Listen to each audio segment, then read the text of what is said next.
Joseph Colombo. Milton Lewis on that scene in Brooklyn as Colombo's friends gathered to remember the man some called an underworld boss. Funeral today, some people were there because they wished to be, others were there because it was part of their job. Milton Lewis was one of those. Roger, as funerals for notorious individuals go, this was extremely modest, with a service held in the section of Brooklyn where Joe Colombo was regarded by many as an outstanding citizen and family man. There were only 3 flower-filled cars. The casket didn't look to be overly expensive, and no major recognizable organized crime figures came to pay their last respects to the dapper don who headed the family, once bossed by the late Joe Profaci, the olive oil king. While there were a great number of politicians at the rally at which Colombo was shot, including at least one congressman, at least one member of the state legislature, I didn't see any of those people today. Some 250 mourners attended the service in the half-empty church, from which cameras were barred. FBI agents and plainclothes police were present when Colombo's wife, 4 sons and 1 daughter, as well as his parents, arrived. Well, I met him in '49 at the waterfront. I worked with him on extra labor. And I think he was a hell of a nice guy. Colombo died Monday at age 54. He'd been virtually paralyzed and in a semi-coma since he was shot down at an Italian-American Civil Rights League rally at Columbus Circle in 1971. Well, he was a family man that... When I was a lot younger, I was about 10 years old, my father used to come home sometimes with turkeys, and Mr. Colombo had given them to him. Robert Violante, with Stacy Moskowitz the night she was killed by David Berkowitz, and who was left almost blinded by the so-called son of Sam, didn't know Colombo, but came to the church today with a friend who did. Morgan had a lot of respect for the man, and he was doing the things for the Italian people, and he was good for our own kind. The massive resurrection was conducted by Father Louis Gigante, former city councilman from East Harlem. He spotted me after the service, and as the funeral entourage was passing the home of Colombo's sister, on the way to the cemetery. Can you tell us, summarize what you said at the service? Yeah, I just called Joe Colombo a martyr for the Italian-American cause, because he put this thing forward. He came forward, and in being forward, he actually defended the Italian cause. And doing that, he was actually killed in this effort. Did you say anything about the news media? The news media was horrible. You were present, by the way, the day that Mr. Colombo was... I anointed him. I was there, yes. Mobster Joe Colombo outlived his assassins by 7 years, but never as anything resembling what he once was, never more than a paralyzed and comatose vegetable. 2 weeks ago, in critical condition, Colombo was taken to a hospital at Newburgh, New York, and that's where he died last night at 54 years of age. Lawmen seem to feel that his death will mean nothing in the power structure of organized crime because Colombo, in effect, was killed at Columbus Circle on June 28th of 1971.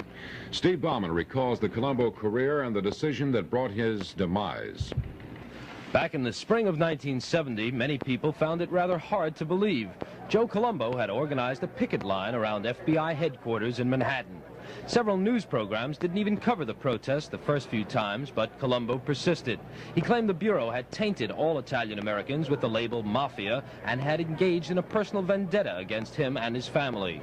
A couple of months earlier, his son had been arrested on a charge of melting down U.S. coins for their silver value. He would later be exonerated.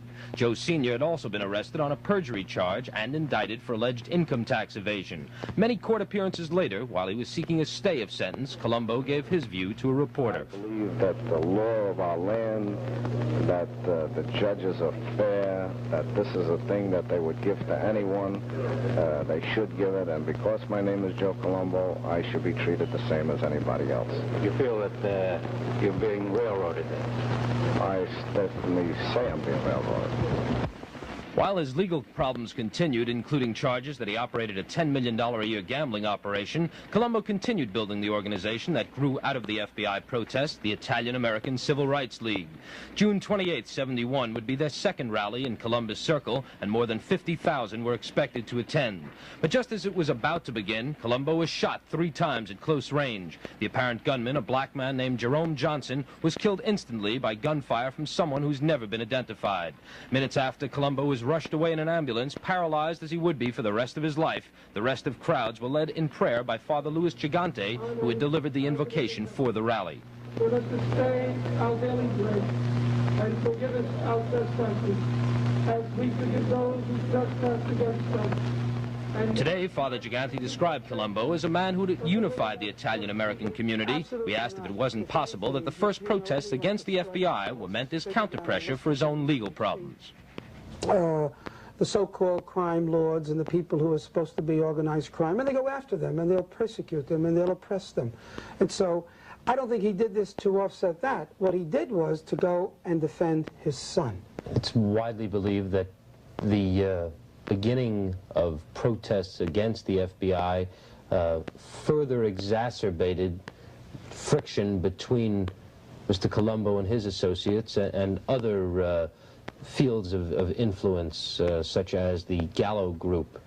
Do you believe that came about? Yeah, what you're saying is what the media has purported to believe and present to the public, and the police have said this. And I think that's another instance where the police have once again and federal law enforcement and the Congress tried to make the Italian community a criminal-oriented community and emphasize this aspect that there was a war going on between Gallo and Colombo.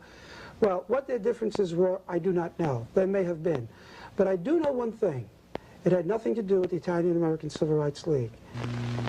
Whatever the reasons, when Joe Gallo was gunned down in a Mulberry Street clam house in early '72, law enforcement agencies attributed it to revenge for the Colombo shooting. A man described as a Colombo enforcer was eventually indicted for the Gallo murder, but he was never booked. And neither so-called crime family has reportedly regained the power it held before the warfare that left them both leaderless some 7 years ago. This is Steve Bauman, Channel 5 News.